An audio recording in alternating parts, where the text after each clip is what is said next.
Hello friends, जैसा आप सभी को पता है कि इस समय कफ सिरप की वजह से बच्चों में काफ़ी अधिक मौतें हुई हैं।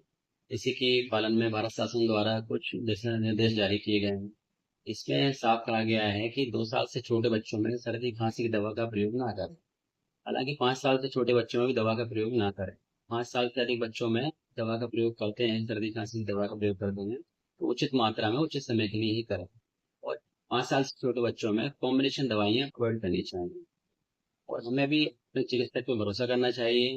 अपने मन से ये नहीं बोलना चाहिए कि इसमें खांसी की दवा नहीं है, जुकाम की दवा नहीं है, इसमें एंटीबायोटिक नहीं है। जो चिकित्सक हमें सही सलाह दे रहे हैं, हमें उससे बात मानना चाहिए और दवा को चिकित्सक के बताए अनुसार सही मात्रा में लेना चाहिए। ठीक है।